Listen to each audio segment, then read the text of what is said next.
다 들리시겠죠? 네. 기도하겠습니다.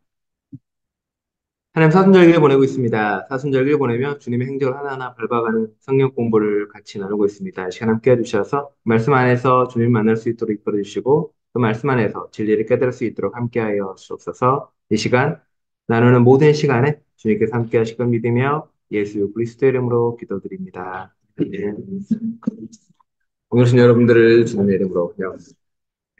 오늘은 진짜 늘어나셔서 그동안 두 분만 계셨거든요. 온라인으로 네 분 계시고 항상 네. 아니요, 저기, 네, 네. 저기서 전혀 안 듣는데. 영상으로 남겨보니까 머리가 이만하게 나와가지고 거리를 두고 마이크를 쓰는 걸로 네, 크게 나오더라고요. 그래서 오늘은 지난주에 이제 예수님의 순환에 관한 이야기를 잠깐 나눴고 오늘 또 마찬가지로 예수님의 십자가 지심에 관련된 이야기를 조금 나누려고 합니다. 자, 예수님이 이제 삶을 살아가고 그 삶의 마지막에 죽음과 부활이 있습니다. 그 십자가에 대한 이야기가 있죠. 자, 지금 뭐 질문하겠지만, 자, 여러분이 이해하시는 십자가는 어떤 건가요? 아무거나. 십자가 하면 뭐가 떠오르시나요? 아, 예수님 바로 떠오르는 거. 아, 십자가 예수님. 그러면 예수님 왜 십자가를 지셨을까요? 십자가를 지시다 할 때. 어디지? 자, 정답. 그동안 배운 거를 위해서 자, 그러면 좀 더 깊이 들어가서 우리의 죄를 위하여 십자가를 졌다는 건 어떤 의미인가요? 깊이 생각해 보세요.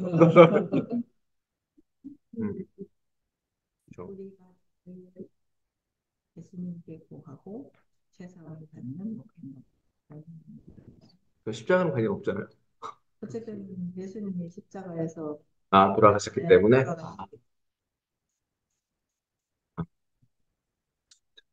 그거 공부를 많이 하셨군요. 자, 멀리 갔다 오신 우리 김선태 목사님. 김선태 목사님은 십자가는 어떤가요? 개인적으로. 십자가는 어떤 느낌이세요? 십자가요? 네. 지고 가야 될 뭔가 직업에 대해서. 해가 해야 될 숙제? 숙제? 와이프 자, 조백사님 남편 말고. 자, 십자가 뭐가 떠오르세요? 십자가 신앙, 뭐 십자가 그러면. 희생. 예수님의 희생 혹은 모두의. 네, 그러니까 예수님이 희생하셨으니까 아, 우리도 하는 것이다. 이거 부담감. 예, 예. 싫은데 지기 싫은데 저 지라고 그렇죠. 그러니까.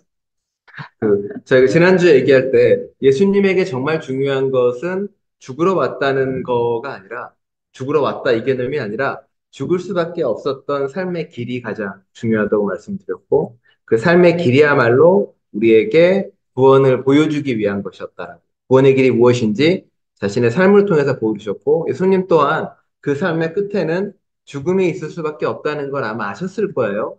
사실 우리도 알잖아요. 옛날에 뭐 일본 식민지 시절에 독립운동을 하고 잡히면 죽을 거란 걸 알매도 불구하고 그 일을 해나가잖아요.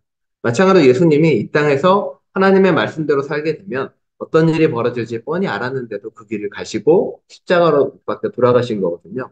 결국은 예수님이 보여주고자 했던 것은 십자가에 이르기까지의 그 길, 그리고 그 길이 얼마나 놀랍고 그리고 그 길이 얼마나 힘들고 어려운 길인지를 이제 고난으로 보여주셨고 그 다음에 우리한테 나를 따르라라고 하신 그리고 합니다.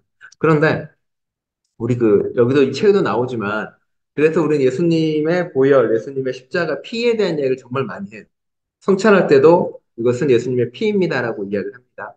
사실 그게 기억하는 거는 피라고 이야기하지만 정말 물리적인 피의 개념이 아니라 예수님이 걸어왔던 삶을 내가 기억하겠다. 예수님이 우리를 주신 그 생명을 기억하겠다는 거잖아요. 그런데 어릴 때 되게 신기하게 생각했던 게 뭐냐면 예수님이 걸었던 그 고난의 길을 지금 우리가 묵상할 때는 되게 슬프잖아요. 왜냐하면 아프고 고통스럽고 이랬던 길을 하는데 그게 찬양할 때 예수 십자가 십자가 그런 걸로 하고 피 여기도 나오는데 뭐 구주의 십자가 보일러 죄 씻긴 받기를 원하는 이런 거 하고 막 피에 박수 치면서 막 이렇게 소리 기쁘게 그걸 찬양을 한단 말이에요.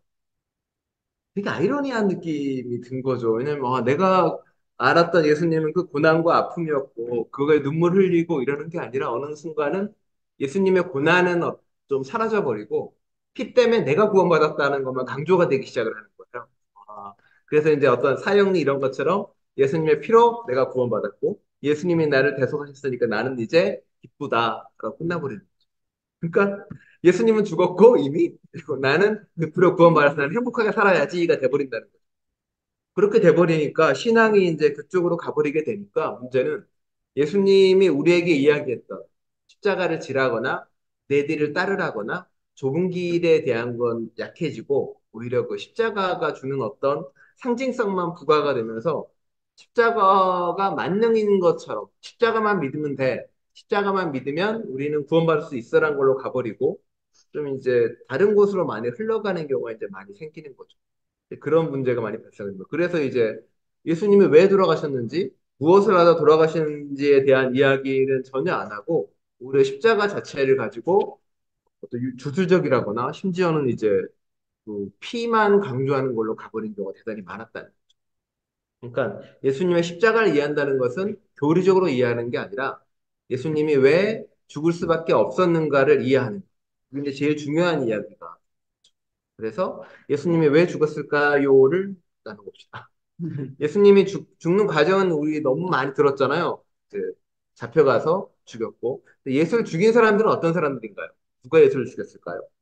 나의 죄 때문입니다. 이런 거 하지 마시고요. 이건 교리적인 거 말고 그 당시로 돌아갈 때 누가 예수님을 죽이려 했을까? 정답을 찾고 계시나요? 제가 좀 왔다 갔다 뛰기 때문에. PDF인데 안 돼요? 저 해결 안 되면 답답해 하시는데. 해결 안 되면 진도를 못 나가시는데. 예. 어떻게 하실래? 그러실 것 같은데. 자, 그럼 이쪽으로 대답하시고 오면 하시죠, 먼저. 누가 예수를 죽였을까요? 당시에. 그리고 왜 죽였을까요? 지도자는 음, 왜?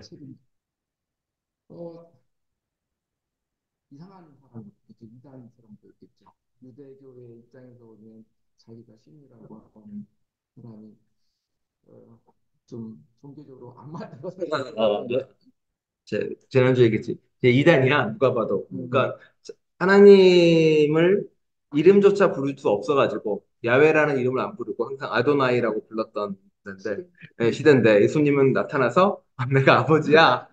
아버지라고 부를 수 있으라고 이야기하고 순간 내가 아들이야라고 이야기하고 더 떠나서 사실은 우리 모두가 하나님의 아들 딸이야라고 이야기해버리는 그 순간 이제 그런 일을 처하게 되고 행한 일들도 죄다 그런 거였죠.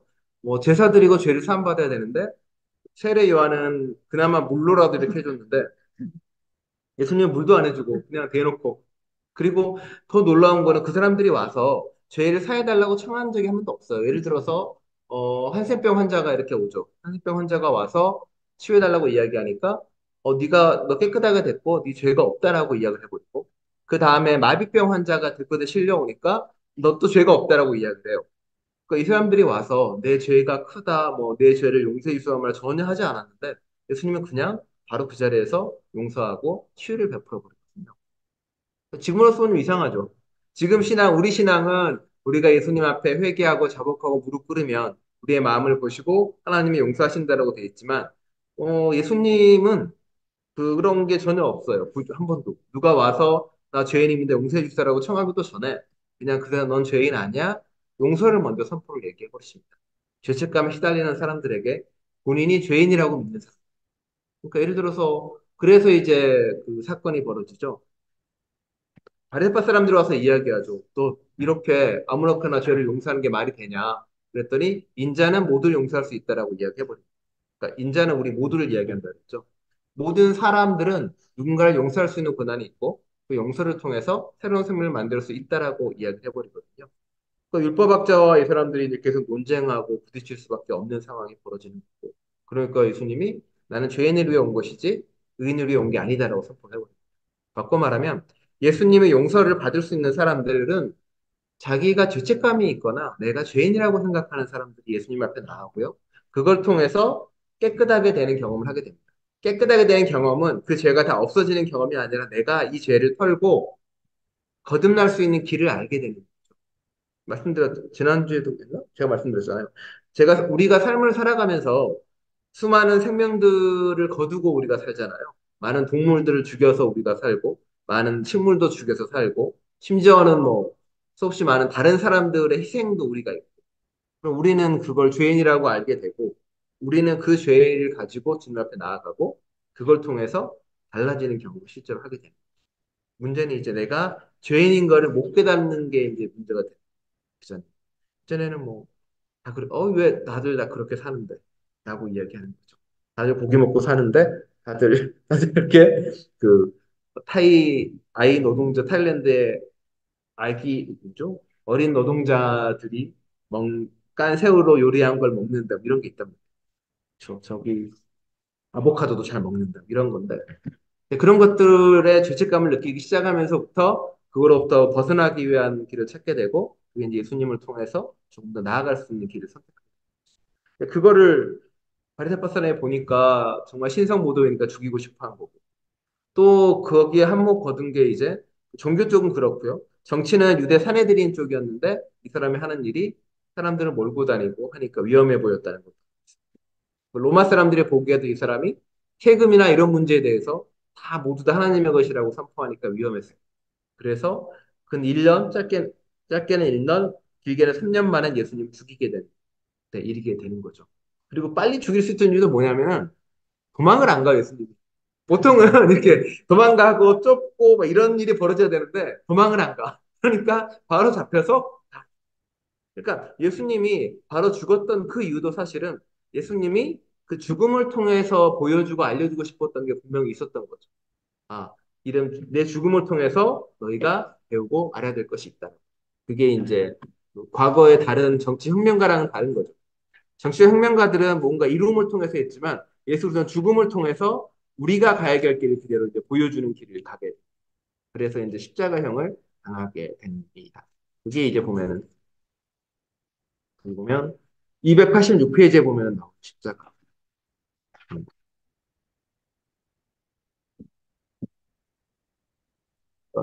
그림이 그려져 있어요. 286페이지. 이게 이제 보시는 것처럼 그 당시 십자가 형틀입니다. T자로 돼 있고 못도 이제 세 군데 박혀 있고 아마 위에는 이제 유대인의 왕이라고 표말이 붙어 있었겠죠. 옛날에 그림은 손바닥에 보는 거였는데 손바닥에 못을 박고는 몸무게를 버티지 못한다고 해서 손목에다가 하고 그리고 여기 나온 것처럼 발목 복숭아뼈 아래쪽에다가 못 하나로 해서 세 군데를 박았어요. 그리고 이제 오랫동안 놔둬요. 그러니까 그 이유는 뭐냐면 이게 십자가형이 누군가를 죽이기 위한 거기도 하지만 동시에 다른 사람들한테 보이기 위한 거. 로마에 이렇게 저항하면 그리고 유대의 어떤 정권에 저항을 하면 넌 이렇게 처참하게 죽을 거야도 있고요. 동시에 그런 것도 있죠. 이제 저걸 보고 슬퍼하거나 분노하는 사람들을 같이 잡아다가 놓습니다. 그래서 아마 대부분의 남성들 같은 경우는 다 도망가 버렸다고 제자들이 한 이유도 그 이유기도 해요. 여성들을 잡아가는 경우 드물고 남성들만을 잡아가니까 많이 도망가 버리기도 합니다. 그러니 이제 그 테레마다 요셉이라는 사람이 가서 이제 그 시선을 내어달라고 하는 것은 대단한 용기가 필요한 겁니다. 원래는 죽을 때까지 거기 둬요. 다 죽으면 시체도 거기 두지 않고 보통은 거기 매달에 썩어서 떨어져서 그 밑에 개반버섯에 아무도 시체를 못 가져가게. 그러니까 이게 유대교에서는 대단히 무서운 일이라고죠. 왜냐하면 유대교는 기본적으로 몸의 부활을 믿거든요. 몸의 부활을 믿기 때문에 죽어서 장사를 지내서 잘 놔둬야 몸의 부활이 이루어지는 건데 십자가형을 당하면은 장사도 못 지내게 하죠. 오히려 죽고 뭐 시신이 문드러져 떨어지면 지나가는 개나 혹은 들짐승들이 먹게 버려둔다는 말이에요. 이게 실제로 벌어지는 거고. 그래서 바세바 아니지 기억이 안 나네. 다윗의 사울의 딸이었던 사람도 사울의 가족들을 다윗이 죽이려고 죽을 매달아 놓자 그 앞에서 울면서 들짐승 뜯어먹는 걸 말리는 것도 거기서 나오거든요.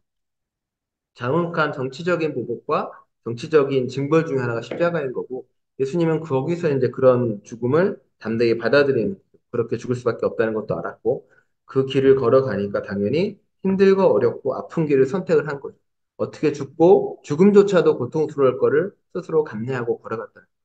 그러기에 그 고난을 그리스도인들이 과거에 초기 기독교인들이 예수 그리스도의 고난이 나의 고난이라고 고백할 때는 정말로 와, 내가 저렇게 아픔과 고통을 당하더라도 내가 예수님의 길을 걷겠다라고 고백하는 거고요.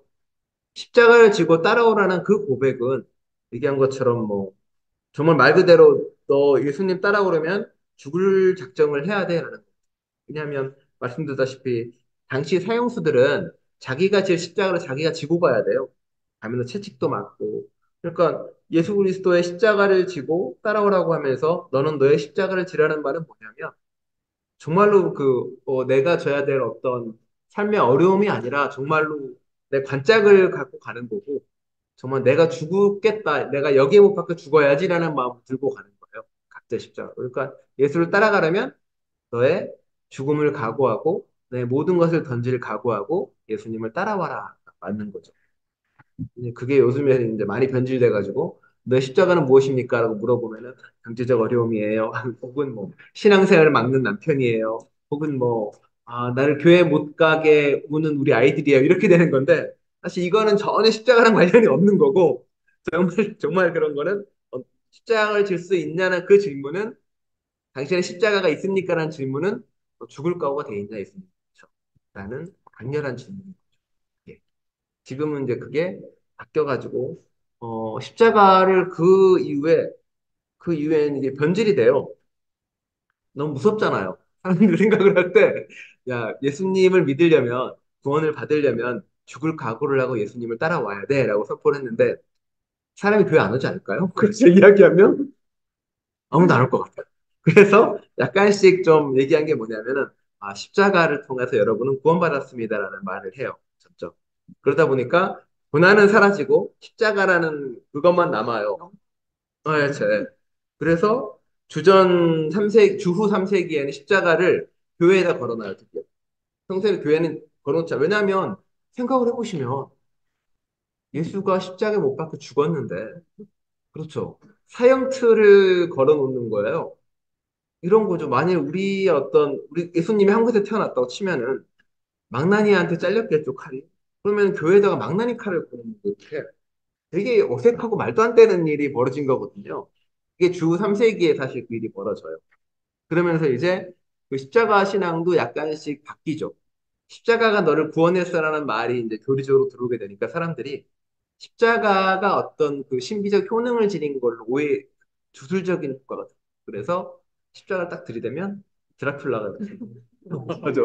잘 때 악몽을 꾸면 이렇게 십자가 이렇게 안에 쥐고. 근데 우리가 그러는 걸 아마 당시 로마 사람들이 보면 되게 이상할 거예요. 그렇죠. 남의 어떤 관짝 같은 걸 이렇게 들고 자는 느낌일 거 아니에요. 네, 그런 게 있는 거죠. 그러니까 십자가의 어떤 주술적인 거랑은 없는데 뭐 많이 그렇게 쓰죠 사실은. 근데 진짜는 십자가 우리에게 보여주는 것은 예수님이 우리를 위해 돌아가셨고 그리고 그 죽음에 이르기까지 겪었던 고난과 아픔을 기억하는 거고 그 고난과 아픔이 과연 어떤 의미인가를 이제 되새기는 거죠.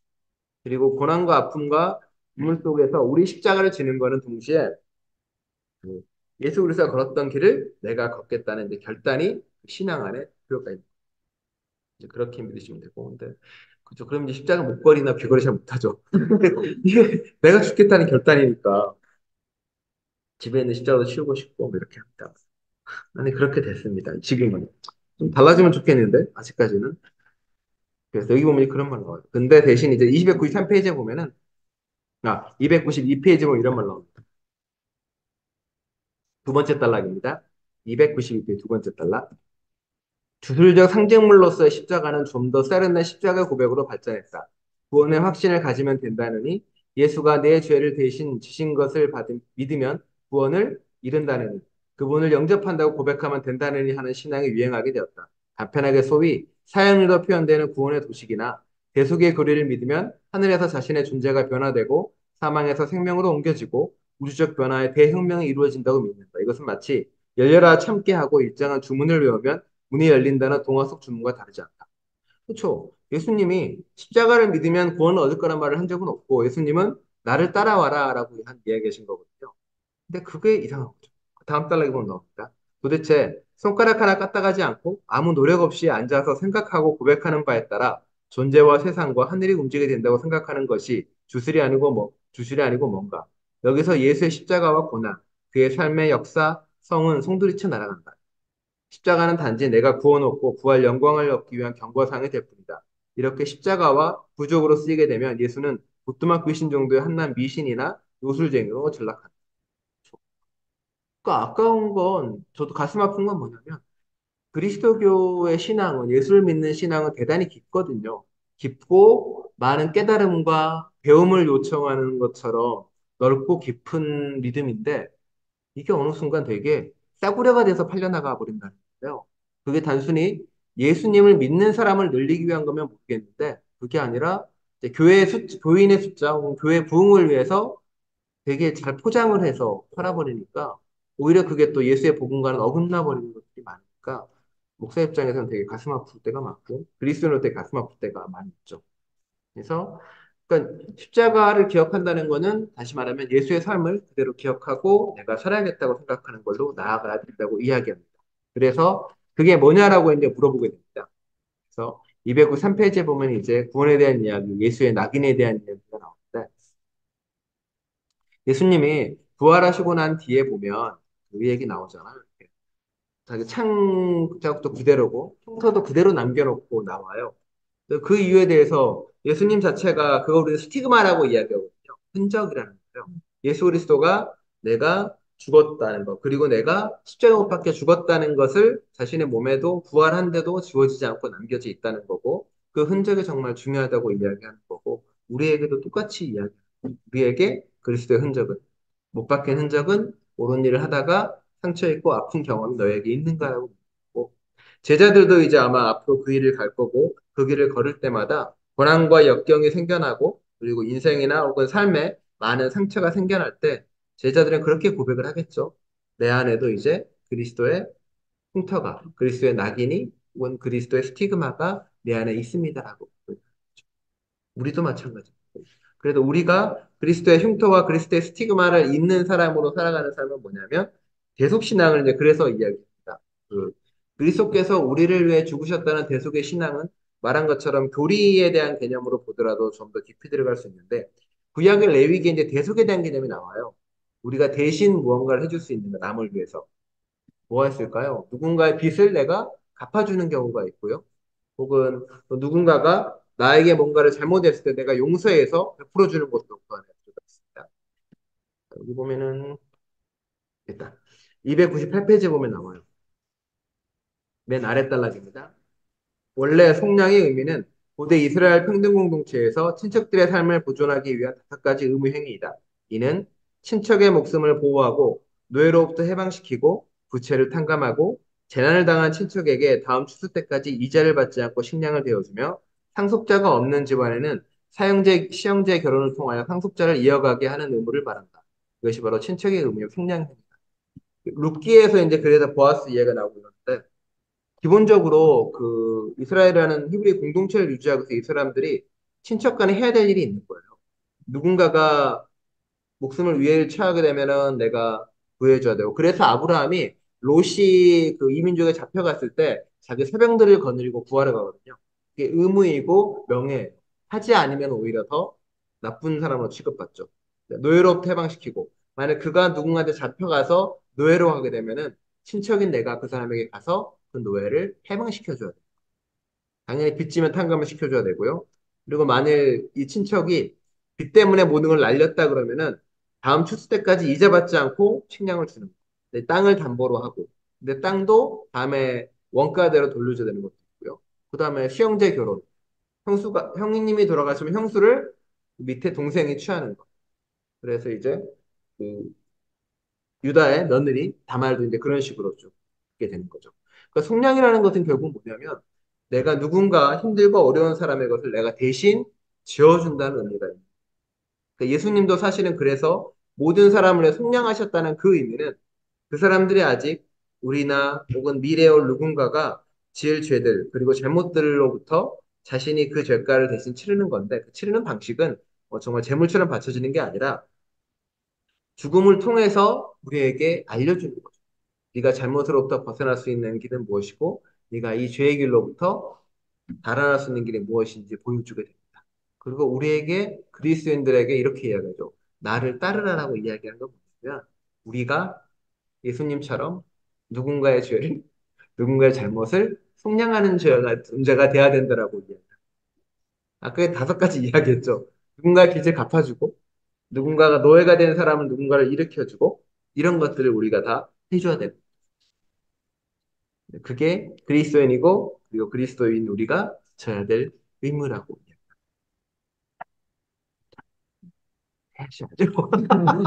근데 문제는 맞아 힘든데 이게 의외로 조금씩 돼요. 이런 경우잖아요. 예를 들어서 아프리카에서 굶는 사람이 있단 말이에요.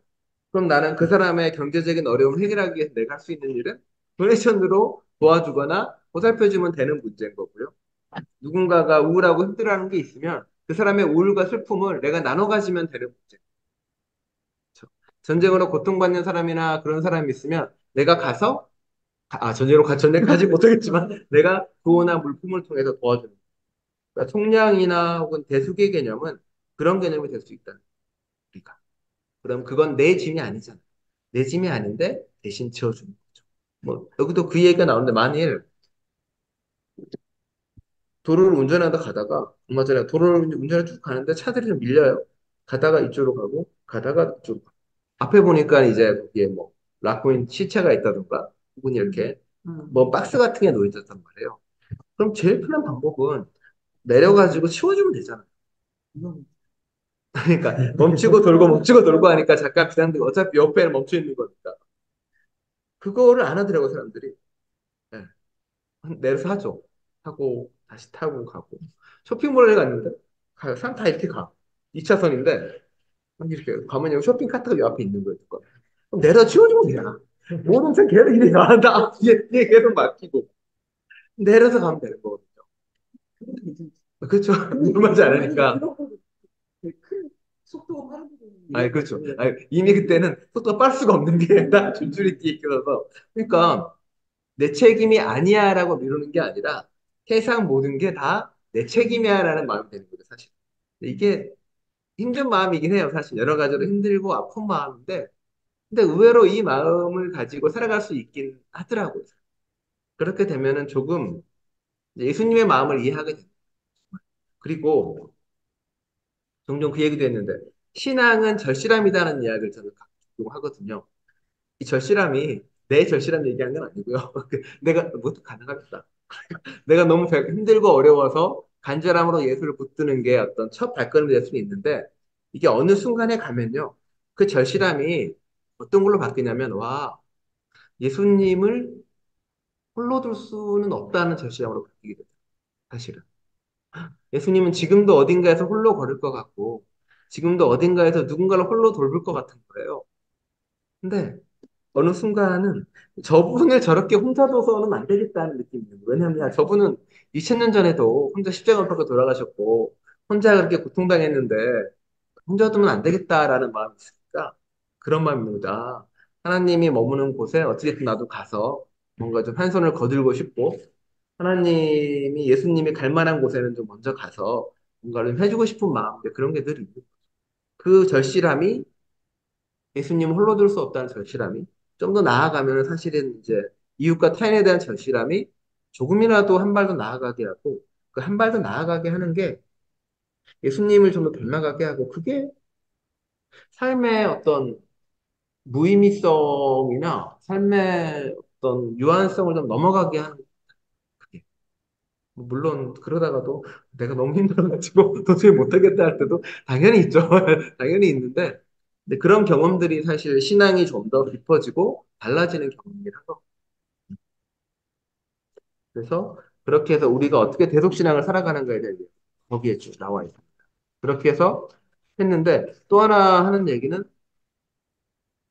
예수님 이렇게 보다가 예수님은 왜 십자가에서 저렇게 무력하게 돌아가셨을까라는 생각을 또 하게 돼요.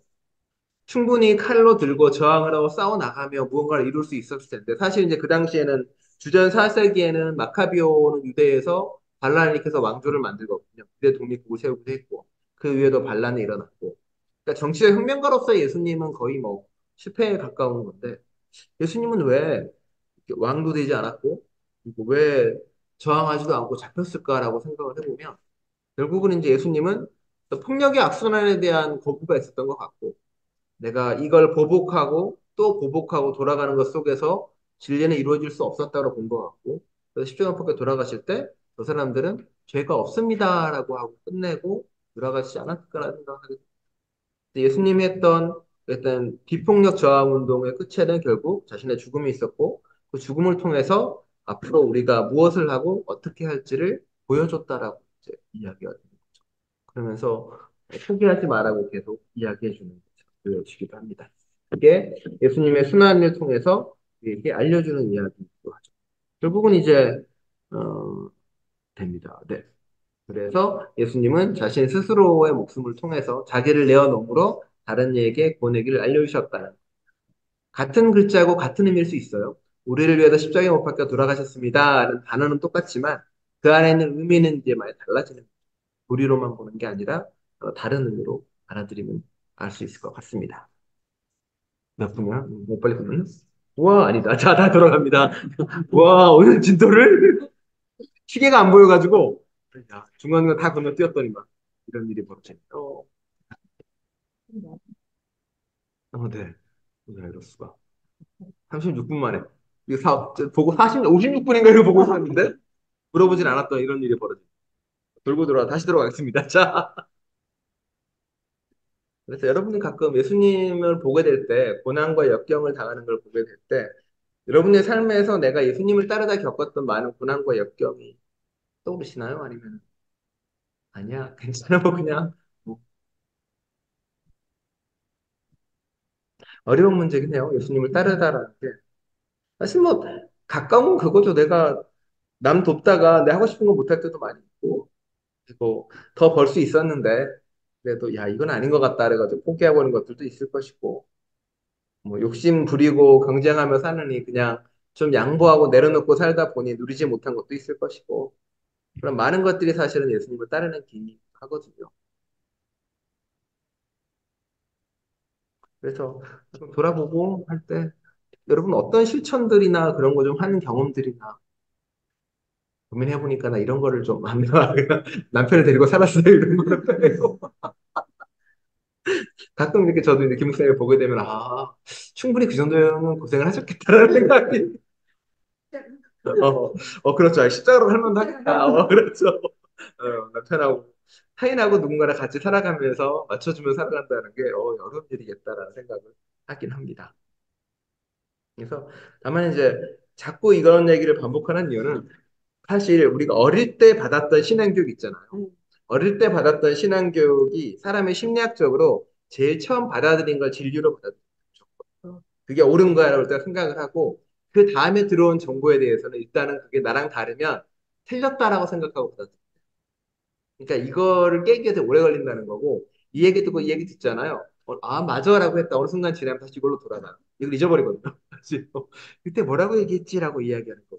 그러다 보니까 가장 어릴 때 교육받았던 어떤 교리적인 심플한 단어들, 사형리라든가 이런 것만 이제 머리에 남아버리면 좀 더 깊은 신앙으로 갈 때 걸림돌이 되거나 이제 넘어질 때가 꽤 많이 있는 거죠.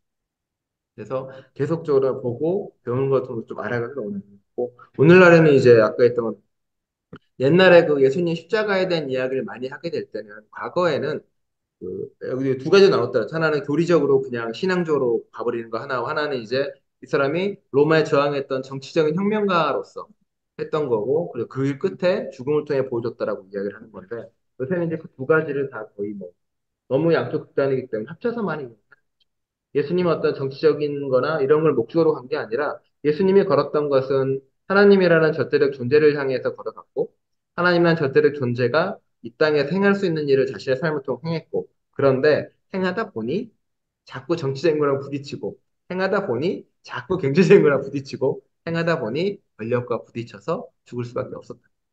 그리고 예수님은 세상의 그 모든 율법으로부터 이제 자유롭기 위해 애를 썼고 다 깼던 거죠. 그래서 아까 죄사함도 하고 안식일법도 어기고 안식일 병자 고쳐주고 그리고 세금법도 어기고 하면 그렇게 쭉쭉 나아가는 거죠.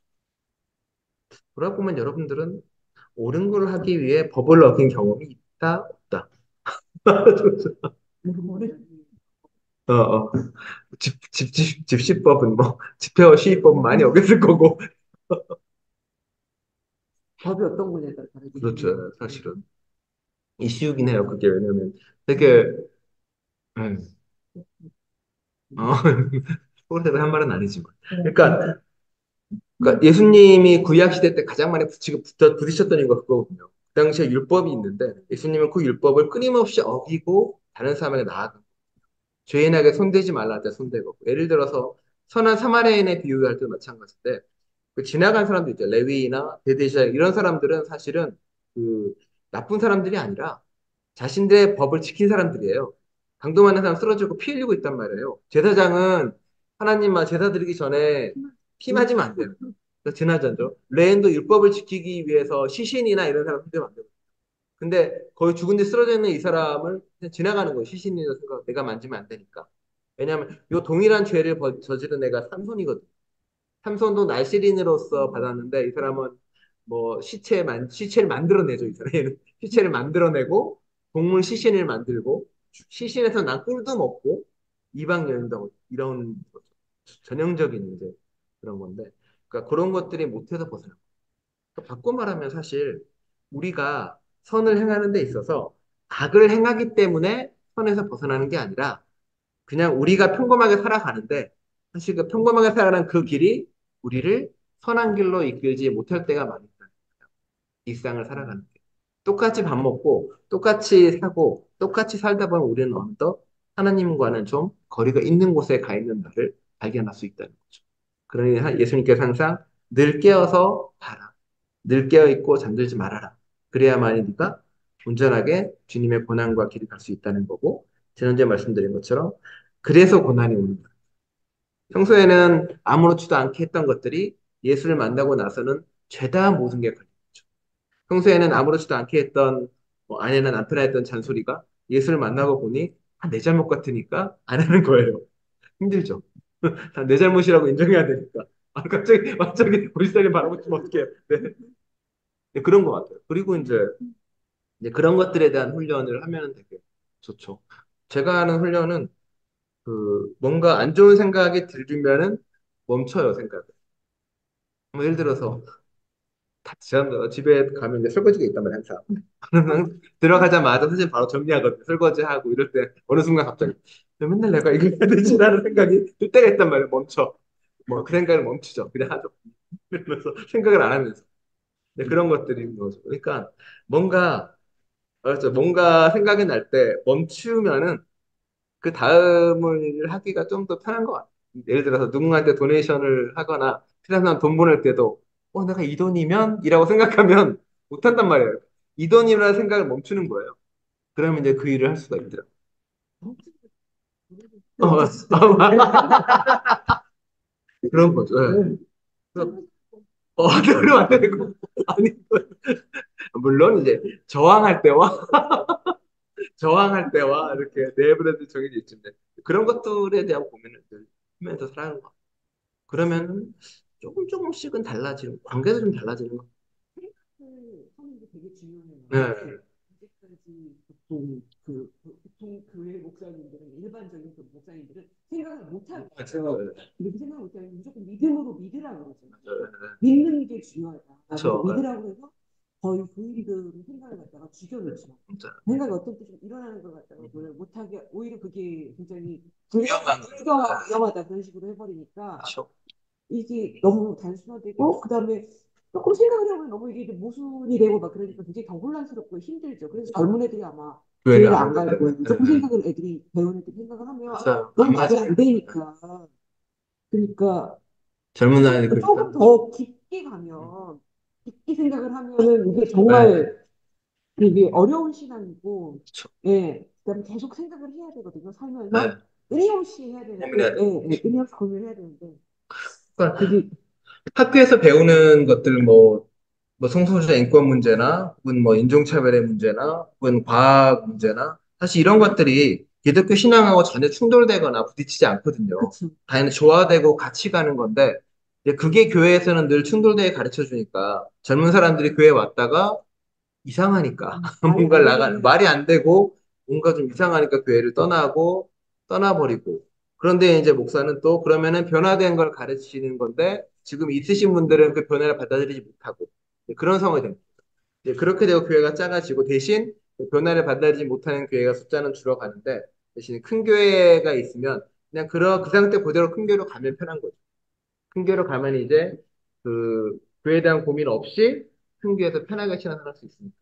그리고 단순하고 쉬운 진리를 받아들이는 것을 편하게 교회 교회에서 그랬는데 교회 생활 교회 생활 그러니까 이렇게 신앙생활은 사실은 좀 더 깊게 갈 수 있고 좀 더 다양하고 좀 더 나무가 자라도 깊은 그 가지를 펼칠 수 있는데 어느 순간 이렇게 단순화시켜 버리는 게 사실 많은 문제.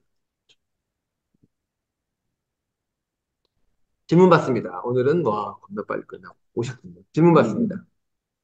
대속하고 훈련이라는 말이 나오는데 같은 의미로 네, 생각하면 여기는 같은 의미로 원래는 더 깊이 들어가면 그 히브리어로 기억이 안 나는데 그 법률이 있어요. 뭐 하멜이 말 것 같다. 하멜의 법이 있는데 레위의 법이 있어요. 법이 누군가를 위해 네가 대신해 주는 거예요. 그러니까 대신해 주는 거니까 이제 대속이란 개념, 대속은 교리적 단어로 쓰이는 거고 속량 개념은 이제 그거를 좀 더 법률 용어로 이제 하는 거예요. 아까 얘기했던 5가지 있잖아요. 친척이 이런 게 이제 레위기에 적혀 있어요. 법령으로 아예. 이걸 너희가 해주는 것이고 근데 사실 아까 했던 것처럼 뭐 내가 죄를 지으면은 비둘기 바치고 내가 죄를 지으면 양을 바치고 이런 것도 있었단 말이에요. 근데 그거는 사실은 그래서 이제 예수 그리스도의 죽음을 마치 그양 바쳐서 하나님께 내 죄를 구하는 것처럼 내 죄를 다 이 양한테 전가시킨 다음에 양을 죽여서 바치는 걸로 네, 그렇게 하는 건데 사실 그 개념은 틀린 게 얘기했지만 그 제사 지내기 전에도 그런 말 나와. 제사를 지내기 전에 양이나 제물을 가져오기 전에 너희가 먼저 가서 너한테 잘못한 사람, 네가 용서 못한 사람한테 용서를 청하고 다 이야기를 한 다음에 그 다음에 와서 하나님 앞에 잘못을 고하고 이 잘못에 대한 대가를 치르라는 의미에서 양이랑 그걸 바치는 거거든요. 근데 그것 자기가 잡아요. 자기가 양 다 잡는다면 그 의미는 뭐냐면 네가 지은 죄가 얼마나 큰지 그리고 네가 지은 잘못이 하나님 앞에서 생명을 죽이는 것만큼이나 얼마나 아프고 힘든 일인지를 깨달으라는 거지 무슨 무형의 죄가 갑자기 옮겨갔다 이렇게 옮겨가는 어떤 신비적인 현상이라고